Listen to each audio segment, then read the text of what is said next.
नमस्कार. अरुण गोडबोले हा चॅनल आपण बघताय. मी अरुण गोडबोले. साठीनंतरची आनंद यात्रा ही आपली मालिका चालू आहे. त्यातला आज दुसरा भाग.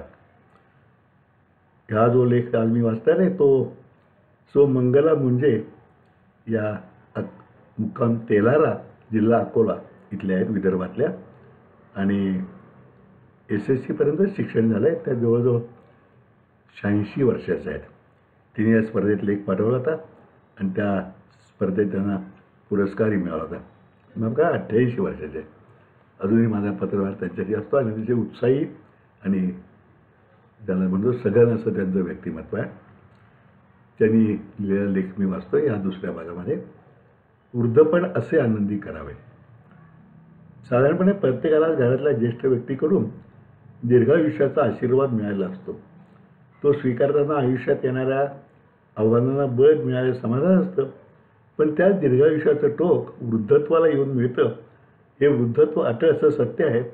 ते कशा तऱ्हेने जगायला मिळेल हे नियतीच्या स्वाधीन असतं. तेच ते ठरवित असते. पण आपल्या हातात काही गोष्टी असतात. परमेश्वर कृपेने शरीर स्वास्थ्य उत्तम लाभलेल्यांना वयाची 70 गाठली तरी वृद्ध जाणीव होत नाही. मात्र काहींना वयाच्या 50व्या वर्षी वृद्धत्व आपली जाणीव करून देतं. म्हणजे वृद्धत्व हे काही अंशी शरीर स्वास्थ्यावर अवलंबून असतं. शरीर स्वास्थ्य लाभलेले भाग्यवान 80-90चा पल्लाही सुखाने आणि आनंदाने पार करतात.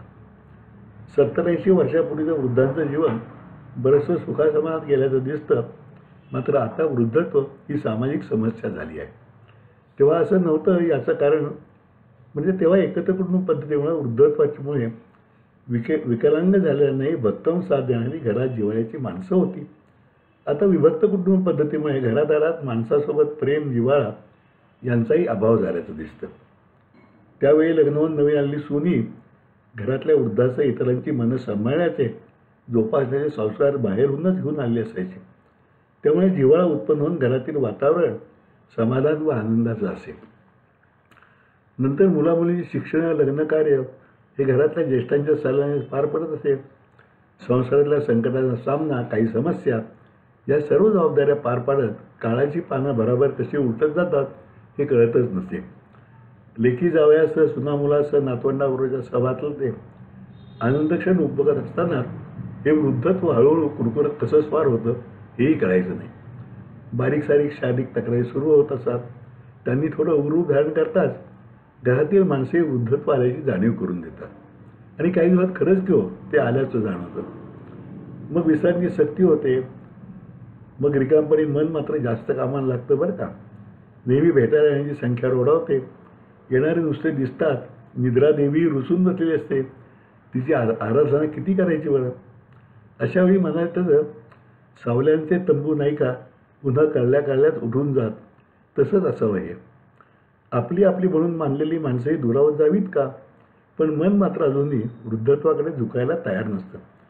मनात अनेक गोष्टी करण्याची तीव्र इच्छा आणि मानसिकता असते. पण शरीर साथ देत नसतं. या दुबळेपणाचा स्वीकार करायला हवा. त्याची खंत वाटून देता कामा नये. कारण त्यामुळे स्वभावात चिडचिडेपणा येतो. काही अंशी नैराश्य आल्यासारखं होतं. याचा घरातल्या लोकांना त्रास होतो. सर्व घर आणि आपणही आनंदी राहावं असं वाटत असेल तर ह्याच वेळी ठरवायला हवं की आपण आता बदलायला हवं. हा विचार करणं सोपं नसलं तरी अत्यावश्यकच आहे. 40-50 वर्ष हौसेने केलेले सणवार किंवा काही परंपरांचे जतन हे काळानुसार बदलावे लागतात. ते बदल आनंदाने समजुतीने बदलण्याची तयारी ठेवली तर मुलासुनांना समाधान वाटून घर तणावमुक्त व आनंदी राहील. हे बदल स्वीकारणं सोपं नसतं. पण पूर्वीची सून तिच्या आईच्या तालमीत स्वयंपाकघरात थोडी बहुत तरी तयार झाली असेल. हल्ली मुलांना शिक्षण नंतर ते संपतात नोकरी यामुळे त्या बऱ्याच वर्षी स्वयंपाकघरापासून दूरच असतात. एखादीला त्याची आवडच नसली तर ती थोडी तरबेज असते. हा विचार करत हा बदल स्वीकारणं जरूर आहे हे आपण आपल्या मनाला शिकवायलाच हवं. इतकी वर्ष हौसेनं कष्टाने कधी काटकसरीने तर कधी मजेने केलेल्या संसारातून स्त्री मन निघणं सोपं नाही. स्वयंपाकघर तर स्त्रीच्या मनात पक्क वसलेलं असतं. घरातल्या 70-80 वस्तूमधून कुठलीही वस्तू तुम्ही मागितली तर ती 2 मिनिटात तुमच्यापुढे हजर करेल इतकं तिचं मन घरात असतं. तरी पण वाढत्या वयाचा विचार करून तुमच्याच तालमीत तयार सुनेच्या स्वाधीन आनंदाने ते स्वयंपाकघर कराल तर तुमचं पुढचं आयुष्य आणि म्हातारपण सुखातच जाईल. तुम्ही काही कार्यक्रम करण्याचा विचार करत असाल तर तो प्रस्ताव प्रथम मुलासुनेपुढे ठेवा व त्यांच्या सल्ल्याने कार्यक्रम ठरवले तर छान. तुम्ही तुमच्या तरुणपणी तुमच्या नव्या संसारासाठी खरीदल्या तेव्हाच्या फॅशनच्या वस्तू आता अगदीच आउट ऑफ फॅशन झाल्या असतात. त्यात तुमच्या भावना गुंतलेल्या असतात खरे, कारण कशी काटकसर करून किंवा पैसे जमवून तुम्ही आणलेल्या त्या असतात आणि हे तुम्ही दोघंच जाणत असतात. पण आता मुलाने त्या रद्दीत टाकायचं म्हटलं तर तेही समजून घ्यायला हवं. नव्याचा आनंदाने स्वीकार व कौतुक केले तर तुमच्यासह सगळं घर त्यामुळे आनंद देईल. त्यासाठी हे सर्व करायलाच हवं. आपल्या आर्थिक परिस्थिती सुनेला प्रथमच जाणीव करून द्यायला हवी.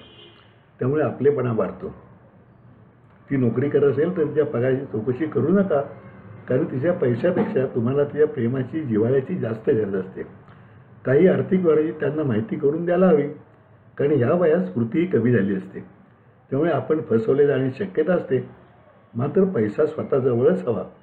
या वयात दवाखाना औषधं यासाठीची फार जरूर असते आणि तो आर्थिक बोजा मुलावर नसावा ही खूप समाधानाची बाब आहे.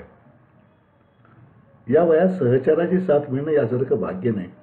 तरुणपणापेक्षाही या वयात एकमेकांच्या साथीची सहवासाची जास्त जरुरी भासते. एकसाथ घालवलेल्या आयुष्याचा आढावा घेण्यात मन रमतं. आयुष्यातील सुखदुःखाच्या, संकटाच्या, आनंदोत्सवाच्या स्मृती शेअर करण्यात खूप आनंद मिळतो व मानसिक आधारही महत्त्वाचा असतो. या वयात काही व्याधी वयोमानाने झाले असल्याने त्यावरची औषधे परिणाम करत नाहीत. अशावेळी डॉक्टर म्हणतात एज फॅक्टर, पण आपल्या सहचाराचं दुःख बघवतही नाही आणि त्याला काही इलाज नसतो.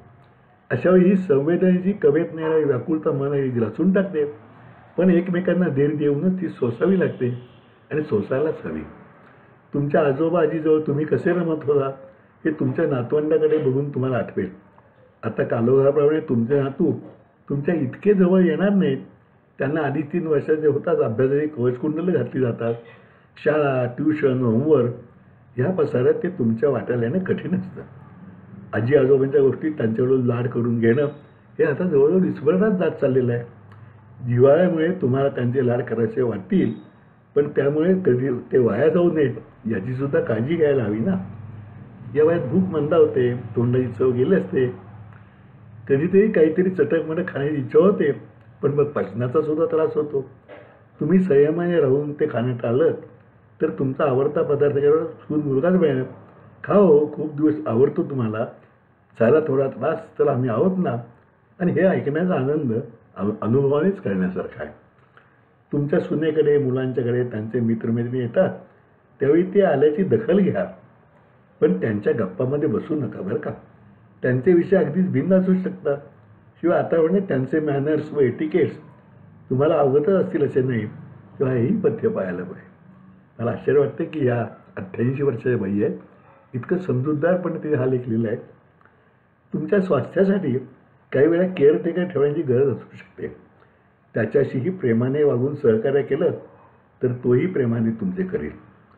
स्वभावाने हळवे असणारे पटकन भावनेच्या आहारी जाऊन दुःखी होतात. आताची तरुण पिढी म्हणते इमोशनल होऊ नका, बरी प्रॅक्टिकल. हे ऐकून विचार करायचा आणि आपण प्रयत्नसुद्धा करायचा बरं का. ज्या वृद्धांना शारीरिक आणि मानसिक स्वास्थ्य लाभलं असेल अशांनी काही सामाजिक कार्यात जरूर सहकार्य करावं. लहान मुलावर उत्तम संस्कार करण्याचं काम फार महत्त्वाचं आहे. त्यात त्या मुलांच्याबरोबर तुम्हाला सुद्धा आनंद मिळेल. एखाद्या वृद्धाश्रमात किंवा दवाखान्यात जाऊन तेथील वृद्धांना व रोग्यांना तुम्ही मानसिक ऊर्जा देऊ शकता. आणि एक लक्षात ठेवा, हे पैसे मिळवण्यासाठी नाही तर आपल्या आनंदासाठी करायचं असतं. जोपर्यंत शक्य असेल तोपर्यंत असं दुसऱ्याला तुम्ही आनंद दिला तर त्यात तुम्हाला सुद्धा आनंद मिळेल. खरं तर काही वास्तवांना उत्तर नसतं हेच खरं, पण परमेश्वर चिंतनाने मनाला शांती मिळते हेही तेवढंच खरं. शेवटी तुम्हा आम्हा सर्व वृद्धांचं जीवन आनंदी व्हावं हीच त्या परमेश्वराची प्रार्थना. ह्या मंजेताईंनी हा लेख लिहून इथे आपला शेवट केला लेखाचा. मला फार आश्चर्य वाटतं ह्या ताईंचं. आमच्या सर्व स्पर्धात त्या सहभागी व्हायच्या आणि अजूनही कधी त्यांचं पत्र येतं. खरं तेल्हारा कुठं, सातारा कुठं, आणि 88 वर्ष असा लेख लिहायचा, सुद्धा हस्ताक्षरात पाठवायचा. फार दुर्मिळ गोष्ट आहे ही. तेव्हा आपण ह्या त्यांनी सांगितलेल्या ह्या अनुभवाच्या बोलांचाही विचार करायला हवा आणि आपलं 60तरीचं जीवनसुद्धा आनंदी करायला हवं. आज इथेच थांबूया. उद्या नवीन कुठला तरी लेख. तोपर्यंत नमस्कार.